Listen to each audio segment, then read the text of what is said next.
Dear Patriots, before the news starts, please subscribe to our patriotic channel by clicking the subscribe button.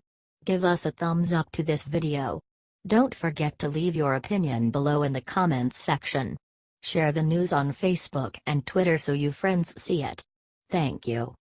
Finally, 19 GOP congressmen just teamed up to give Robert Mueller really bad news.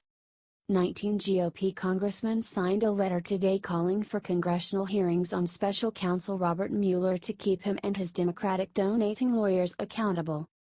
Chuck Grassley just pointed out that U.S. attorneys need to be confirmed by the Senate, and Robert Mueller hasn't followed those rules.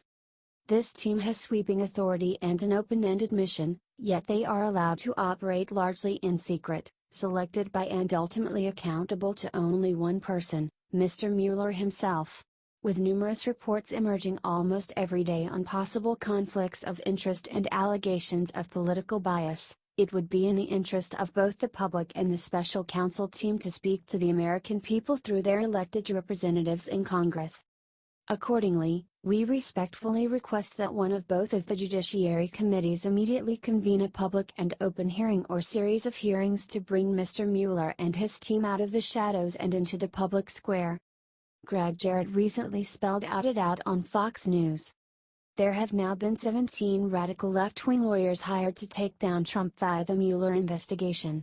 This is just sick. How long is this charade gonna last?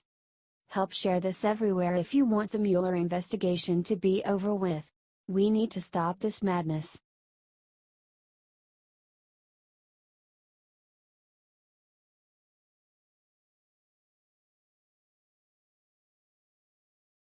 After insulting Republicans for months, George Clooney gets hit with ultimate karma today.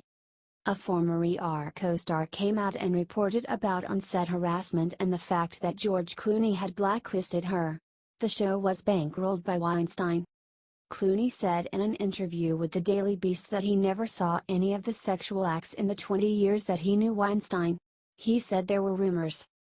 Marquez said that she was assaulted by P_C grabbers and called Mexican slurs. She didn't name Clooney. It's indefensible. That's the only word you can start with, Clooney told the Daily Beast. Harvey's admitted to it, and it's indefensible. I've known Harvey for 20 years. He gave me my first big break as an actor in films on From Dusk Till Dawn. He gave me my first big break as a director with Confessions of a Dangerous Mind. We've had dinners, we've been on location together, we've had arguments. But I can tell you that I've never seen any of this behavior, ever. Share this if you think that's time to drain the swamp in Hollywood. Isn't it funny that after Trump wins, that big DNC donors start folding as well?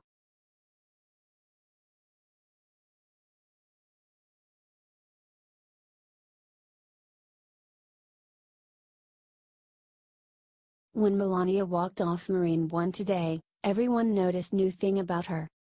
Melania Trump can say a lot with a look. Sometimes, she means business. Other times, she throws impeccable shade at Hillary Clinton. Today, she used her outfit to send a subtle tribute to our armed services. Melania's ensemble was unveiled earlier this morning as she boarded Marine One. While some observers initially thought the coat was trimmed in luxurious snakeskin, the pattern is actually camouflage. Melania is often in the news for her clothes, and now she's clearly using them for good. Not only does she look great, she's also respectfully referencing the brave men and women in our military. She says so much by staying silent, you might forget she can also speak 5 languages.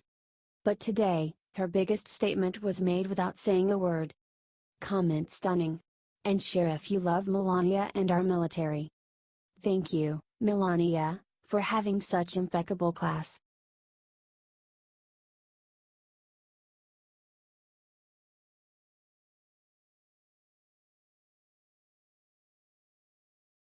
Seconds ago, Reince Priebus turned on Trump with what he just spilled to Robert Mueller.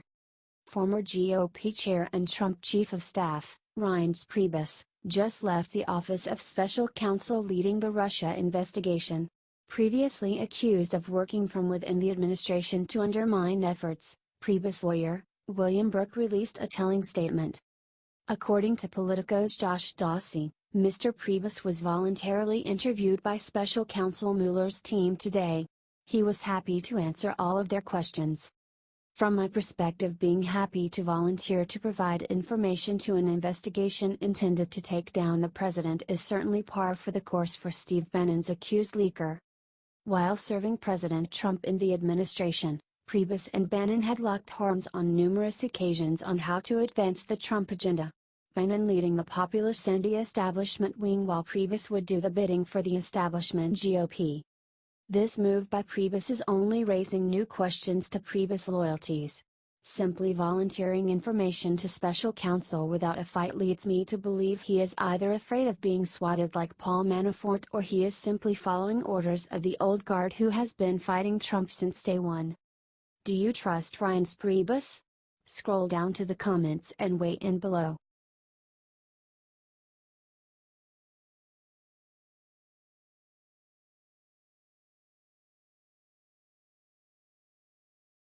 Melania traveled the country without Trump, now the astonishing reason why was just revealed. WVA.com reported the reason why First Lady Melania Trump visited the Mountain State recently. That's West Virginia. It's nothing short of incredible.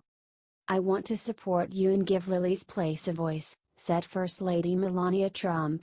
It is a passion of mine to help children and educate them, families, and open the conversation about opioid abuse.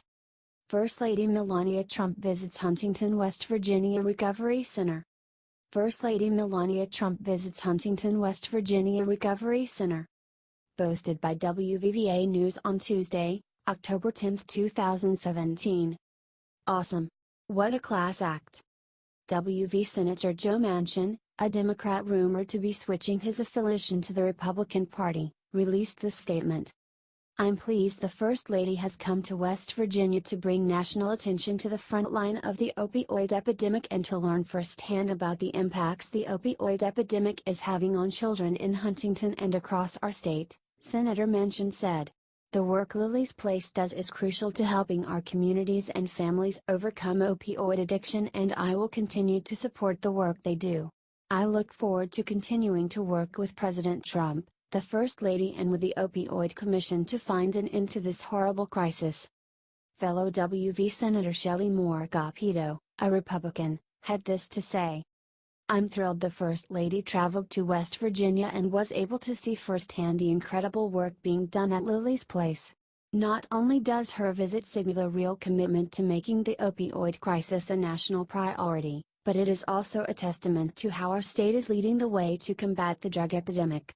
West Virginia has been affected so deeply by this crisis, but we have also found some of the most effective ways to fight back and provide care for those in need.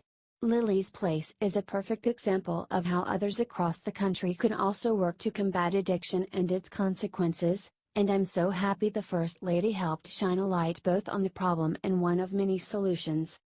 This was a classy move from a First Lady who loves her country. If you're proud to call Melania Trump your First Lady, comment yes.